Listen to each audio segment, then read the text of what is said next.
Hello everyone and welcome back to agri IQ। So आज के video में हम लोग देखने वाले हैं AGRO 5121 जो कि फर्स्ट ईयर सेकंड सेमेस्टर का कोर्स है with the course title agriculture water management. ये जो पेपर है ये 2020 to 21 में आया हुआ पेपर है जो अभी हम लोग कंप्लीट सॉल्यूशन करने वाले हैं।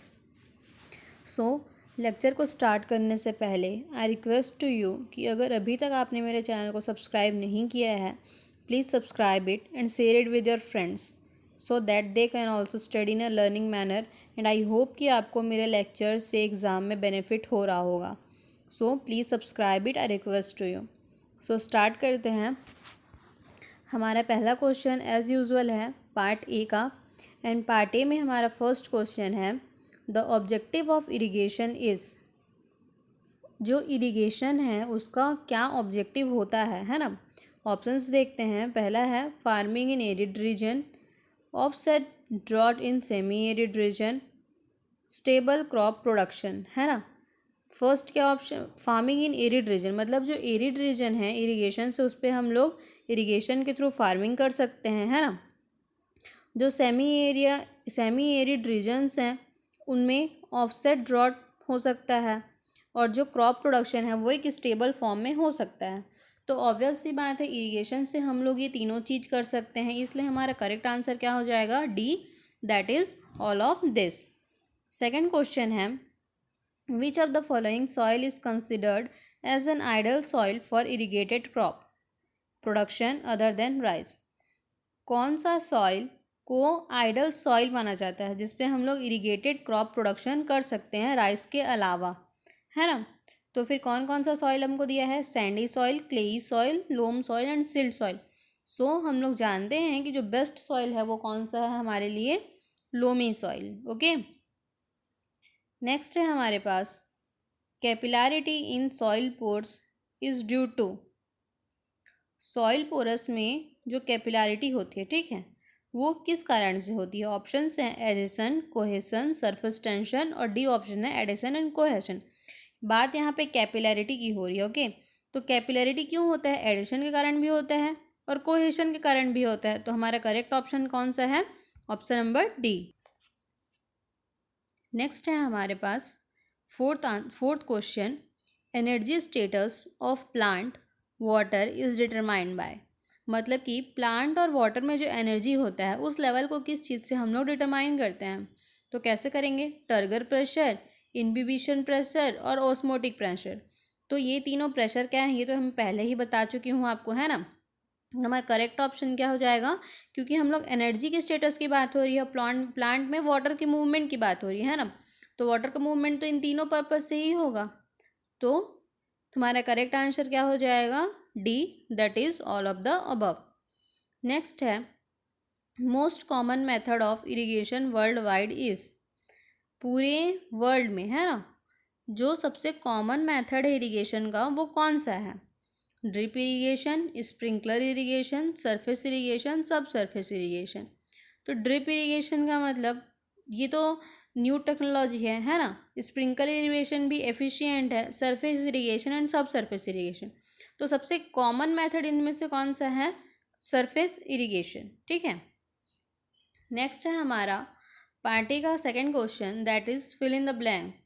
इसमें हमारा फर्स्ट क्वेश्चन है limitation of seasonal rainfall for year round crop production can be mitigated through. जो सीजनल रेनफॉल है ना, उसकी जो लिमिटेशन हो जाती है क्रॉप प्रोडक्शन में, मतलब कि एक क्रॉप की पूरे उसके लाइफ साइकिल में अगर डेफिशिएंट हो जा रहा है वाटर, है ना, लिमिटेड हो जा रहा है रेनफॉल से, तो उस चीज़ को हम लोग कैसे उससे ओवरकम करेंगे, इरिगेशन दे के ओवरकम करेंगे, है ना। कल के पेपर में भी हमने इस चीज़ को डिस्कस किया था। नेक्स्ट क्वेश्चन है हमारा net irrigated area plus irrigated more than once in a year gives.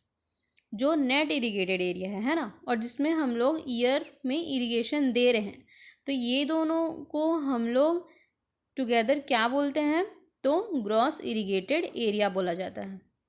Third है हमारे पास the ratio of mass of soil solid to volume of soil solid is called. देखो किस चीज़ का रेशियो बोला गया है, मास ऑफ सॉइल का और वॉल्यूम ऑफ सॉइल का। तो हम लोग को पता है डेंसिटी का फॉर्मूला क्या होता है, मास अपॉन वॉल्यूम, है ना। जो डेंसिटी होती है, डेंसिटी क्या होती है, मास अपॉन वॉल्यूम। अब यहाँ पे मास भी सॉइल के लिए बात किया गया है, वॉल्यूम भी सॉइल के लिए बात किया गया है, तो डेंसिटी भी किस चीज़ की होगी, सॉइल की होगी। तो हमारा करेक्ट आंसर क्या हो गया, density of soil. Okay. Fourth है, the soil depth from which the crop extract most of water need is called. Soil की उस डेप्थ लेवल जहाँ से क्रॉप क्या करता है, मैक्सिमम वाटर एक्सट्रैक्ट करता है, उस लेवल को क्या बोला जाता है, तो effective root depth. Okay. Fifth है, most common method of low land rice irrigation is. Low land में जब राइस का कल्टीवेशन किया जाता है और उसमें जब हम लोग इरिगेशन प्रोवाइड करते हैं तो उसका मोस्ट कॉमन मेथड कौन सा होता है, तो क्या होता है, that is flood irrigation. Okay. Next है हमारे पास match the following, question number 3। तो इसमें हमारा पहला क्वेश्चन क्या है, particle density, next bulk density, gypsum blocks, irometer, capillary water. सबसे पहले जो पार्टिकल डेंसिटी है वो तो अपने को फिक्स्ड पता है, particle density and bulk density, है ना। पार्टिकल डेंसिटी कितनी है हमारी, 2.65 ग्राम पर सेंटीमीटर क्यूब। वैसे ही बल्क डेंसिटी क्या है, 1.35 ग्राम पर सेंटीमीटर क्यूब। अब जो जिप्सम ब्लॉक्स हैं, जिप्सम क्या करता है, रेजिस्टेंस प्रोवाइड करता है ना, इलेक्ट्रिसिटी से। तो हमारा जिप्सम ब्लॉक का करेक्ट आंसर क्या हो जाएगा, इलेक्ट्रिकल रेजिस्टेंस। आयरोमीटर, आयरोमीटर क्यों यूज़ होता है ये भी आपको पता है, जो हमारा सी ऑप्शन है, सॉइल मॉइस्चर संक्शन, उस चीज़ के लिए आयरोमीटर यूज़ करता है, मतलब यूज़ होता है। और जो कैपिलरी वाटर है हमारा लास्ट ऑप्शन बचा ई, वो क्या है, रिटेन्ड इन माइक्रोपोर्स। तो ये भी आपको पता है, जो कैपिलरी वाटर है, ये आगे के हम लोग सब्जेक्टिव क्वेश्चन में देखने भी वाले हैं कैपिलरी वाटर के बारे में। कैपिलरी वाटर क्या होता है, ये माइक्रोपोर्स में रिटेन्ड होता है। ओके। पार्ट ए का लास्ट क्वेश्चन है हमारे पास, स्टेट वेदर ट्रू और फॉल्स। फर्स्ट है, irrigation water is renewable source. Statement बोल रहा है कि जो इरिगेशन के लिए हम लोग वाटर यूज़ करते हैं वो रिन्यूएबल है। तो ये क्या है, स्टेटमेंट फॉल्स ही है। इस स्टेटमेंट को मेरे को एक्सप्लेन करने की बिल्कुल भी ज़रूरत नहीं है आई थिंक, क्योंकि आप अभी से नहीं बचपन से पढ़ते आ रहे हैं इरिगेशन वाटर और हमारे ग्राउंड वाटर लेवल के बारे में। ओके। नेक्स्ट है अपने पास, coarse textured soil tend to be less porous than fine textured soil. क्या बोल रहा है, जो कोर्स टेक्सचर वाले सॉइल होते हैं उनमें पोरोसिटी कम होती है कंपैरिजन टू जो फाइन टेक्सचर वाले सॉइल होते हैं। तो ये क्या है, फॉल्स है। जो फाइन टेक्सचर वाले सॉइल होते हैं उनमें पोरोसिटी ज़्यादा होती है। थर्ड है हमारे पास, plant water potential increases with pressure turgor and decreases with increase in osmotic pressure. जो प्लांट वाटर पोटेंशियल होता है ना, वो टर्गर प्रेशर के साथ इंक्रीज होता है और ऑस्मोटिक प्रेशर के साथ डिक्रीज होता है। तो ये स्टेटमेंट क्या है, ट्रू है। फोर्थ है हमारे पास, gross irrigation requirement includes water losses in conveyance application and distribution of water. जो ग्रॉस इरिगेशन है ना, उसमें वाटर लॉस भी रहता है, एप्लीकेशन लॉस भी होते हैं और वाटर का डिस्ट्रीब्यूशन भी होता है। तो ये क्या है, ट्रू है। ग्रॉस मतलब हम लोग क्या करते हैं, ओवरऑल को इंक्लूड करते हैं, है ना। तो ये स्टेटमेंट हमारे क्या हुआ, ट्रू हुआ। फिफ्थ है हमारे पास, micro spray irrigation is a modified method of sprinkler irrigation. जो माइक्रो स्प्रे इरिगेशन मेथड है ना, वो स्प्रिंकलर मेथड का ही मॉडिफाइड वर्जन है। तो ये स्टेटमेंट भी क्या है, ट्रू है। ये हुआ हमारा पार्ट ए। अब हम लोग देखते हैं part B.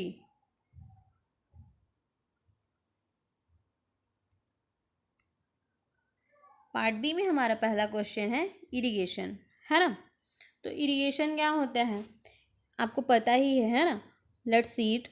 Irrigation is the process of applying water to the crop artificially to fulfil their water requirement. Nutrients may also be provided to the crop through irrigation. The various sources of irrigation of water for irrigation are well, pond, lake, canal, tube well, and even dams. क्या है irrigation, क्या है definition के form में जब देखते हैं तो इरिगेशन एक प्रोसेस है ना। किस चीज़ का प्रोसेस है? वाटर अप्लाई करने का एक आर्टिफिशियल प्रोसेस है जिससे हम लोग क्रॉप को वाटर प्रोवाइड कर रहे हैं। ठीक है, किस हिसाब से प्रोवाइड करेंगे? ताकि हम लोग उसकी वाटर की जो रिक्वायरमेंट है उसको पूरी कर सकें। अब हम लोग इरिगेशन से ना तो सिर्फ पानी बल्कि हम लोग न्यूट्रिएंट्स को भी प्रोवाइड कर सकते हैं या फिर करते हैं। और इरिगेशन के लिए जो वेरियस सोर्सेज हैं जहाँ से हम लोग इरिगेशन करते हैं,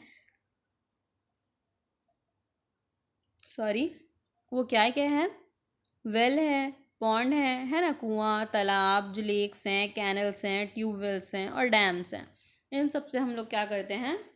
इरिगेशन प्रोवाइड करते हैं। सेकंड क्वेश्चन है हमारा परमिएबिलिटी। तो परमिएबिलिटी क्या होती है? The permeability of soil describes how water or other liquid and air are able to move through the soil. In case of rainfall or irrigation, water moves very easily through high permeable soil and very slowly through soils with low permeability.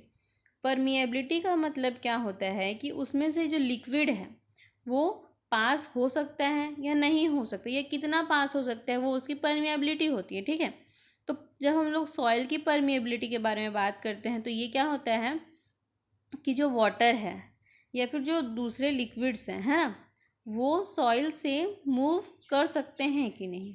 ठीक है, अब अगर हम लोग देखते हैं irrigation या फिर रेनफॉल के बारे में, तो वाटर क्या करते हैं, जो हाई परमिएबल सॉइल होता है उससे बहुत इजीली मूव कर जाता है, और जो लो परमिएबिलिटी वाली सॉइल होती है उससे बहुत स्लोली मूव करके पास होता है।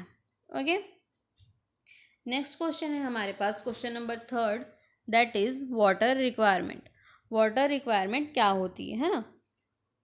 Water requirement may be defined as the quantity of water, regardless of its source, required by a crop or diversified pattern of crop even in a given period of time for its normal growth under conditions at a place. तो water requirement क्या है? Plant को कितनी quantity of water चाहिए, है ना, यहाँ पे उसके सोर्स को ध्यान नहीं दिया जाता है। ठीक है, सिर्फ क्रॉप की वाटर पैटर्न को ध्यान दिया जाता है और क्वांटिटी को ध्यान दिया जाता है कि क्रॉप को कितनी क्वांटिटी चाहिए वाटर की, वो होती है उसकी वाटर रिक्वायरमेंट। ठीक है, नेक्स्ट है हमारे पास question number fourth, that is consumptive use. तो कंजम्पटिव यूज क्या है? Evaporation and transportation comprises evapotranspiration, whereas consumptive use is the amount of water used by plant in metabolic activities and evapotranspiration. Consumptive use or evapotranspiration includes loss of water by evaporation of moisture from the surface of soil and loss from interception by vegetative cover and plant transpiration. तो जो evaporation है और transpiration है ना, इन दोनों को हम लोग साथ में क्या बोलते हैं? एवापोट्रांसपीरेशन बोलते हैं। और जो कंजप्टिव यूज़ होता है ये क्या है? तो प्लांट को उसके मेटाबॉलिक एक्टिविटीज़ या फिर एवापोट्रांसपीरेशन में कितना वाटर चाहिए, ये होता है consumptive use. Okay, next question है हमारे पास, question number fifth, that is irrigation requirement. तो इरिगेशन रिक्वायरमेंट क्या है? Irrigation requirement is the total quantity of water applied to the land surface in supplement to water supplied through rainfall and soil profile to meet the water needs of crop for optimum growth. तो water मतलब irrigation requirement क्या है? जो total quantity of water हम लोग land में provide करते हैं, है ना, मतलब कि चाहे वो रेनफॉल के थ्रू हो या फिर इरिगेशन के थ्रू हो। ठीक है, जिस क्वांटिटी में उसको इरिगेशन चाहिए वो होता है इरिगेशन रिक्वायरमेंट। और इरिगेशन रिक्वायरमेंट का फॉर्मूला क्या है? I R is equal to W R minus E R plus S. तो यहाँ पे आई आर क्या हो गया? इरिगेशन रिक्वायरमेंट, डब्ल्यू आर हुआ वाटर रिक्वायरमेंट, है ना। अब हम लोग देखते हैं sixth question, that is I W upon C P E ratio. अब आई डब्ल्यू क्या है और सी पी ई क्या है, ये दोनों चीज़ पहले समझना जरूरी है अपने को, है ना। तो let's see irrigation at ratio of irrigation water I W and cumulative pan evaporation C P E. ठीक। तो जो IW है वो क्या है, इरिगेशन वाटर है, और CPE क्या है, क्यूमुलेटिव पैन एवापोरेशन है। अब IW अपॉन CPE क्या है, तो depth of water to be irrigated. इस रेशियो से अपने को क्या पता चलता है कि किस डेप्थ तक हम लोग को वाटर को इरिगेशन, मतलब वाटर का इरिगेशन देना है। ठीक है। Cumulative pan evaporation for particular period, the irrigation depth divided by the ratio R will give cumulative pan evaporation value at which irrigation is to be made। अब जो cumulative pan value है वो क्या होता है, ठीक है। IW तो हम समझ गए कि इरिगेशन वाटर है, किस डेप्थ तक अपने को इरिगेशन देना है।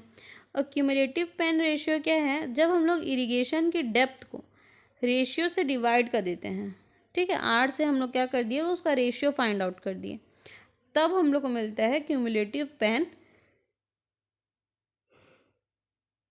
Evaporation value. ठीक है, जिस वैल्यू पे अपने को इरिगेशन देनी है ये पता चलती है। ठीक। अब IW अपॉन CPE रेशियो क्या है ये देखते हैं अपने को, जो हमको क्वेश्चन में पूछा गया है। तो approach known amount of water is applied when the cumulative pan evaporation reaches a predetermined level. Scheduling irrigation at IW upon CPE ratio of 1 with 5 cm irrigation water means 5 cm of irrigation water is to be applied when cumulative pan ratio reaches 5 cm level। तो जैसे कि मैंने पहले बताया कि इस ratio से क्या पता चलता है किस डेप्थ तक हमको इरिगेशन प्रोवाइड करना है, या फिर जो अमाउंट ऑफ वाटर हमको कितना प्रोवाइड करना है। ठीक है। तो जब हम लोग IW अपॉन CPE रेशियो के हिसाब से इरिगेशन को शेड्यूल करते हैं, है ना, तो जब मतलब उसके रेशियो के अकॉर्डिंग ये होता है ना, जैसे कि रेशियो 1 हुआ, मतलब कि जो क्यूमुलेटिव पैन एवापोरेशन का वैल्यू अगर 5 सेंटीमीटर है, तो हमको इरिगेशन कितना प्रोवाइड करना है, 5 सेंटीमीटर इरिगेशन वाटर प्रोवाइड करना है। क्लियर है। नेक्स्ट हम लोग देखते हैं question number 7, that is watershed. Watershed क्या होता है। Watershed is thus the land and a water area which contributes runoff to a common point. A watershed is an area of land and water bounded by drainage divide within which the surface runoff collects and flows out of watershed through a single outlet into a larger river or lake। Watershed मतलब क्या होता है, ये एक area है, ठीक है, जहाँ पे कॉमन रन ऑफ पॉइंट होता है। मतलब जैसे कि एक लार्ज एरिया हो गया, वहाँ से जितने भी वाटर हैं वो एक पर्टिकुलर एरिया से क्या हो रहे हैं, ड्रेन हो रहे हैं, तो वो होता है हमारा वाटरशेड। ठीक है। वाटरशेड को सिंपल वर्ड में हम लोग क्या बोल सकते हैं, तो कॉमन ड्रेनेज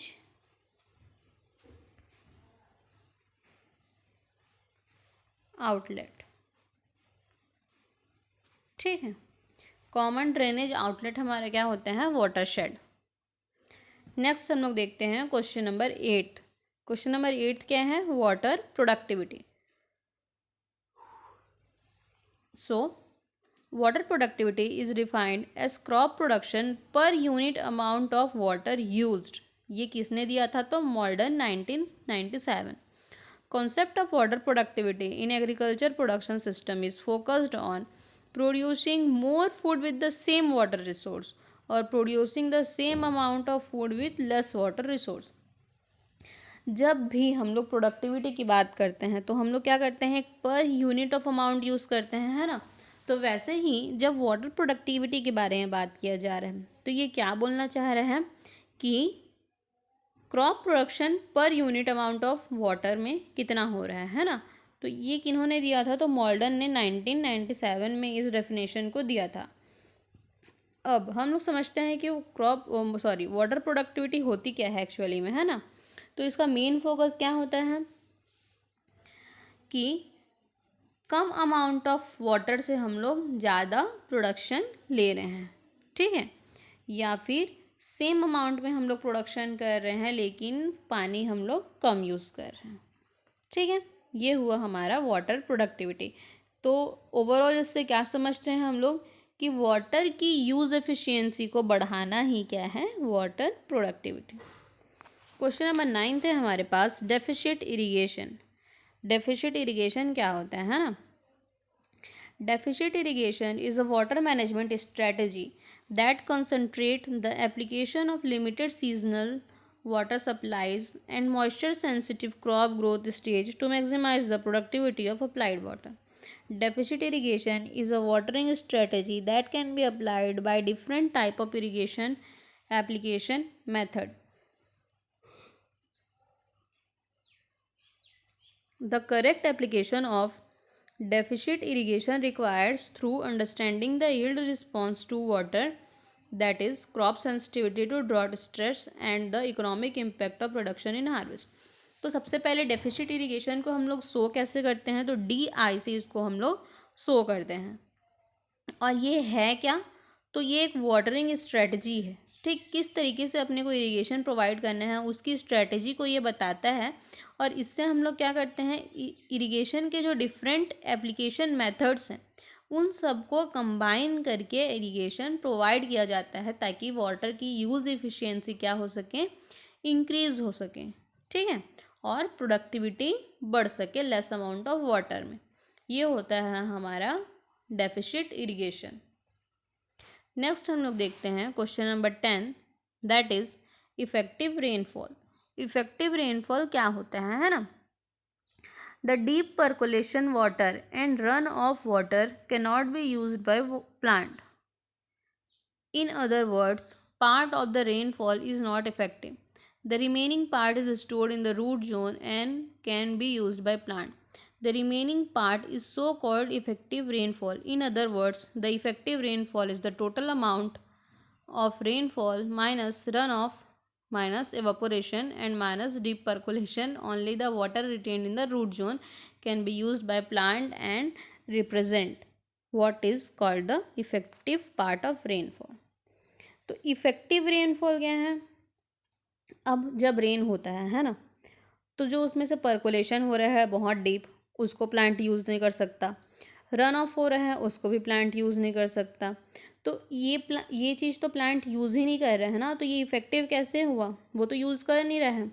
तो आखिर में इफ़ेक्टिव रेनफॉल क्या हुआ कि जो रिमेनिंग पार्ट है हमारे वाटर का, जो उसके रूट के जोन में बच रहा है, वो क्या है? Effective rainfall. अब ये रिमेनिंग पार्ट का मतलब हम लोग क्या समझते हैं कि जो टोटल रेनफॉल है ना, उससे हम लोग क्या कर दिए, रन ऑफ को, जैसे मैंने बताया रन ऑफ को जो पानी बहते रहता है उसको प्लांट यूज़ कर सकता है क्या? नहीं ना। तो सबसे पहले हम लोग इस माइनस कर दिए रन ऑफ को। फिर जो एवापोरेशन हुआ उसको पानी प्लांट यूज़ नहीं कर सकता, तो हम लोग क्या कर दिए, अब यहाँ पे एवापोरेशन का मतलब लीव्स से नहीं ना, सॉइल के सरफेस से। ठीक है, तो ये हुआ, एवापोरेशन माइनस कर दिए। परकोलेशन हुआ, उसको भी प्लांट यूज़ नहीं कर पाता है। तो ये होता है हमारा इफ़ेक्टिव रेनफॉल कि जब हम लोग टोटल रेनफॉल से रन ऑफ माइनस कर दें, एवापोरेशन माइनस कर दें और परकोलेशन माइनस कर दें, इसके बाद जो वाटर बचा, और ये वाटर कहाँ बचा? रूट जोन में बचा। ये होता है इफ़ेक्टिव रेनफॉल। ठीक है, नेक्स्ट क्वेश्चन है हमारे पास question number 11, that is bulk density. तो बल्क डेंसिटी क्या है? Bulk density is an indicator of soil compaction. It is calculated as the dry weight of soil divided by its volume. This volume include the volume of soil particle and the volume of pores among soil particle. Bulk density is typically expressed in gram per centimetre cube. अब density के बारे में हमने पहले question में पढ़ा है ना। अब दो तरीके की डेंसिटी होती है, एक होती है बल्क डेंसिटी, एक होती है ट्रू डेंसिटी। जब मैं स्टडी करती थी इसके बारे में तब मैं बहुत ज़्यादा कंफ्यूज होती थी इन दोनों चीज़ों में, है ना। बट आपको कंफ्यूज नहीं होने हैं। जो बल्क डेंसिटी है वो एक्चुअली क्या करता है, सॉइल के कॉम्पैक्शन का इंडिकेटर है।